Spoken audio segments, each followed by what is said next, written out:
What's going on, y'all? KMBest here. Here are 5 decks that I think are underrated in the current metagame, but don't take it from me. Take it from the infinite ranks they have reached. We'll start with Cerebro 3, which is the closest thing I've seen to an actual solution to this metagame since Cerebro won the Golden Gauntlet. Cerebro 3 manages to do 2 things extremely well. It manages to have the point output capable of beating the decks that are playing a mid-range game plan and teching against Star-Lord, and it manages to have its own answer to Star-Lord in the form of Daredevil Cosmo, allowing it to basically not be bullied by anything and, in fact, become the bullier in many of those matchups depending on card draws. This is largely the biggest issue that Cerebro 3 has, is the end of that previous sentence. Depending on card draws. Your entire point output is locked behind drawing the card Cerebro, and your interaction with Star-Lord is locked behind Cosmo, and targeting it is locked behind Cosmo and Daredevil. This is not a perfect solution, but it does strike me as a deck that is extremely well positioned into the current metagame.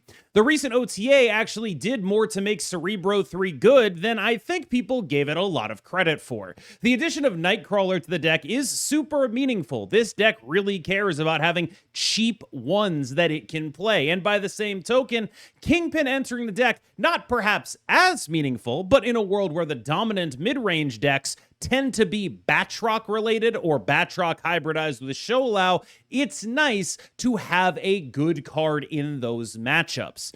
In other words, it's not just that you have a bunch of power thanks to the power output of Cerebro being good. It's not just that you have a good plan into the various Star-Lord lists, blowing up their turn 5s with Cosmo and Daredevil. It's also that you got a better 1-drop. Your Jeff is effectively Nightcrawler now. That's the same card, but better most of the time. And you got another good 1-drop that is also a viable tech piece against the other pillar of the metagame. When I look at the metagame, what I see is Batroc, Sholau, and Star-Lord. This deck has a compelling plan against every single one of them. And that is more than basically any other deck in the entire metagame can say. There is something here for whatever purpose. I think this is genuinely the most underrated deck in the game and perhaps the biggest reason why I felt compelled to make this video. The list, of course, comes from Jay Walla, the consummate Cerebro gamer. He has been messing around with this in the top 10 for the last week or so, and I think it has really gotten to a point where I think there's a very real chance that this deck will give you the best matchup spread into all of the things that you're seeing. Or, if not the best matchup spread, the best ability to be in games against basically anything.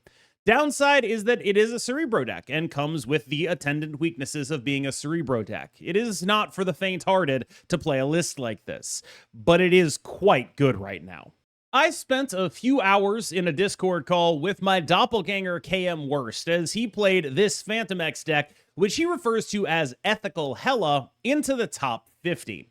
This is a list that I think is legitimately pretty underrated. You treat the Star-Lord decks as if they are basically unbeatable if they combo you off, much like a Mr. Negative list, and then you focus on beating up other mid-range lists. One of the biggest things you're going to have to do when playing this list, though, is understand the prevalence of Cosmo and how you have to play against it. One of the things I was the most impressed with watching KMBest play this deck was that he was so willing to take suboptimal lines consistently in order to play around Cosmo.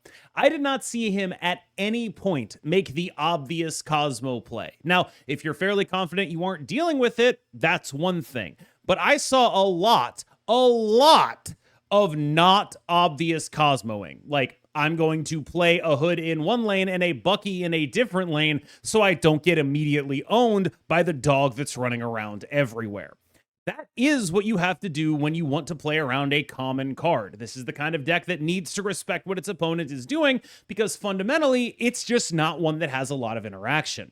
But what really surprised me about this deck was just how good the point output was. Dormammu is like a fat 20. You're taking about 12 off the board with a Phantom X. Dormammu also allows you to cheat on certain things in terms of stats. This deck does numbers fairly well. It's not multiplicative the way things like Sholau tend to be, but it's quite solid. One of the cards I was surprised he wasn't playing was Killmonger, which is a card that seems to me like a very valuable piece in a world where you're trying to beat up on things like Batroc.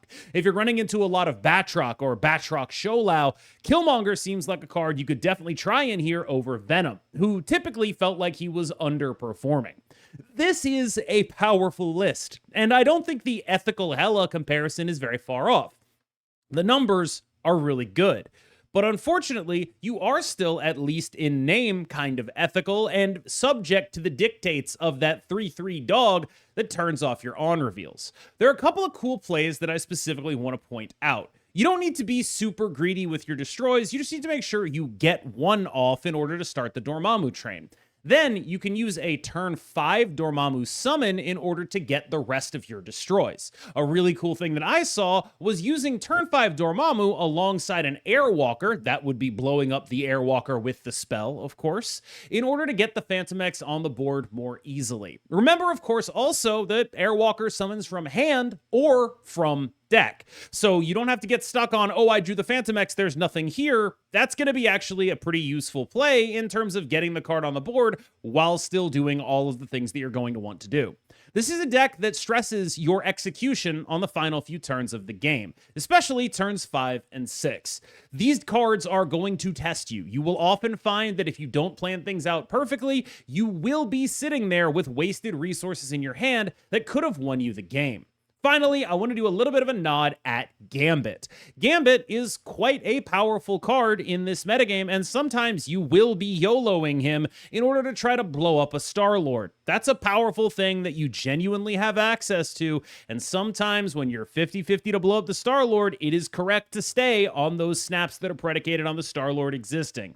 Sometimes you get got, sometimes you don't, but the EV is there. Now, other than that, I think this list is a very, very reasonable one. It does points very well. It has a little bit more in the way of tricks than you'd like, and I've seen it succeed at a high level. Moonstone in general is, I think, a pretty underrated archetype in the world that we live in right now. When everyone is just doing a whole lot of points, it can be really good to be a deck that has a fairly weak front line and a very powerful back line. And that's what Captain Carter Moonstone does so well. Fin Fang Foom does not do a lot into this kind of stuff. This is also a deck that is built generally to output points in a really, really dynamic and powerful way. The name of the game here is numbers. In a world where everyone else is comboing off in different ways that are very targeted by certain things in the metagame, it can be nice to be maybe the third best combo deck, but you don't lose nearly as hard to people playing a Supergiant as you might expect. In fact, I would argue this deck is actively good into it, thanks to the amount of on-reveals a la Brood that can play through things like Negasonic. There are some really interesting things going on here. This list comes from Derek, who's been playing it. I have in the top 10 in the title. He's been playing this in the top 3, and it's a very reasonable choice in a metagame that is like this. And I think it kind of secretly has been for a couple of weeks. Whatever form you think Moonstone decks should be taking in this metagame, they are very capable of dealing with a lot of things. This hybridization, I think, is interesting because you'll notice that some Star-Lord decks are echoing, sometimes in and out, depending on whether or not they're really trying to counterplay the people who are Cosmoing them or not, but that can be good against you, which is part of why this deck is diversifying with the Surfer plan. There's a bunch of things going on here that are interesting in the context of the metagame, but the two things that you should probably take away from this are, one, Moonstone Captain Carter is still a whole lot more points than people are giving it credit for, even in a world where people are having 25 energy on the final turn of the game. And two, it is uniquely good against a couple of the major threats at the top end of the Star-Lord list and extremely capable of outpowering a lot of the mid-range decks.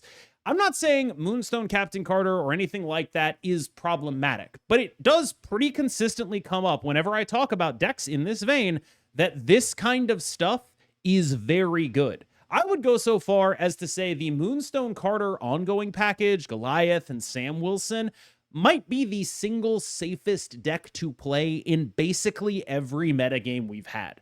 I have never been in a metagame where I've been like, that's an awful choice. I've never been in a metagame where it's been like, that's meaningfully below tier 2. Some form of this has consistently been a reasonable choice. Maybe not this exact hybridization, but the ongoing package as a whole. And I do think that it probably deserves credit for, no matter what people are throwing at it, ending up in this same spot every time. It's a really impressive level of consistency that the package makes powerful, thanks to being, in some ways, the original multiplication factor in Marvel Snap. Next up is a list from Pixie Chef that Smiz played in the top 25. I quite enjoy the idea of this list, largely because it is doing what a lot of Pixie decks have always done. You look at the best combo deck in the game, and you're like, okay, I'm going to be like that, but a little bit worse, but a little bit better against some of the counters. What is the best combo deck in the game? Probably Star-Lord. What are people doing to counter it? Well, turn 5. They're doing Cosmo stuff. They're doing Supergiant stuff. What is really good against that? Well, there are 2 cards that are really good against it. The first is Warlock skipping your entire turn 5. And the second is playing Magic, and none of that stuff works anyway. This is a deck that is built to take advantage of the gaps in coverage that decks are forced to leave if they want to be able to deal with Star-Lord. It's a deck that is eating up, it's maybe like a minnow would be the right way to describe it. If Star-Lord is a great white shark, this is the Remora attached to it. But it does manage to do pretty well for itself. Remoras live good lives. And I think that this list is very much in the vein of something that is genuinely making some meaningful metagame callouts. There's stuff going on here that is notable in the world where everyone is counterplaying one specific thing to the detriment of others. And I think that is a reasonable way to approach deck building, and a good lesson on when things are viable being an important function of how good a deck is. People tend to think of decks as good in a vacuum, like this deck is good because it is good. That's not really ever how it works. Sometimes a deck can be good because of what isn't good, or sometimes a deck can be good because of the openings provided by another deck that is good. And in those cases, you have to keep an eye on those openings to make sure they're still open. If they ever get closed, like if people start playing Mobius a lot, suddenly you don't really want to be doing this. But until such time, this is going to be a pretty reasonable way to play an alternative cheat out big things build. You will be able to do that, and there is some upside to it. An example in the counterintuitive way would be Manspider. Manspider's a deck that I expected to be good going into this season, but because of the way things developed, it ended up being really bad. The developments I didn't foresee were the adoption of the ability to Goliath all 3 lanes out of the other Star-Lord lists, and the fact that the counterplay to Manspider, or to the other Star-Lord lists, I should say, also counterplays Manspider. Cosmo stuff, really good against Manspider. Supergiant, pretty good against Manspider too. So you end up with a list that is taking it from both sides. You're losing to the Supergiants, and you're losing to the Star-Lords. And so Manspider doesn't end up good. Even though if these 2 decks played, Manspider would probably win. That's why metagames matter. I snuck this one in at the end so everyone wouldn't throw tomatoes at me the entire video, but there is a Star-Lord list that we probably do have to talk about because it's not even really a Star-Lord list. What this list is actually doing is being a Mr. Negative deck. Like, the Star-Lord's in here, but, like, if we're being honest, the dude is not a great replacement. Like, if you ever manage to pull off the Star-Lord Zola, that's great. That's a good thing to do. If you're doing pretty much anything else with the Star-Lord, it gets a little iffy, unless that thing is, I get 10 energy, I play Null, I play Shang-Chi. And that's actually the part I want to talk about. What this deck is actually doing that's good, that I think is actually legitimate here, being a Killmonger Shang-Chi deck, it's good. It's a good thing to do.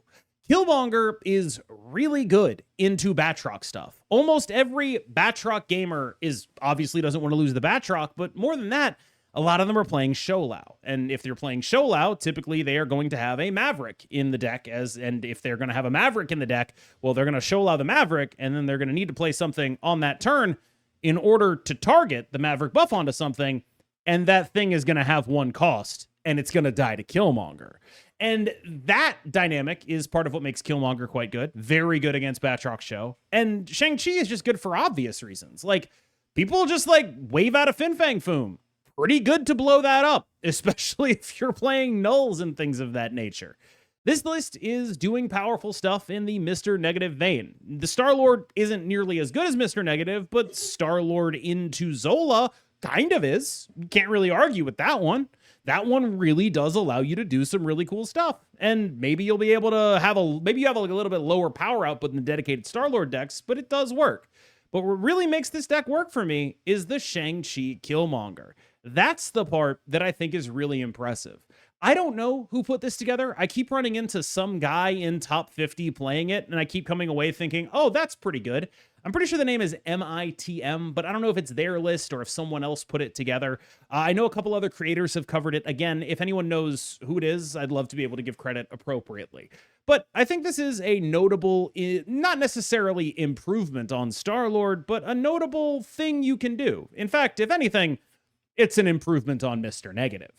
All right, y'all. Thank you so much for watching. As always, I have been KMBest. You have been phenomenal, and I will see you in the next one. Remember to like and subscribe if you enjoyed the video, and as always, have a wonderful evening.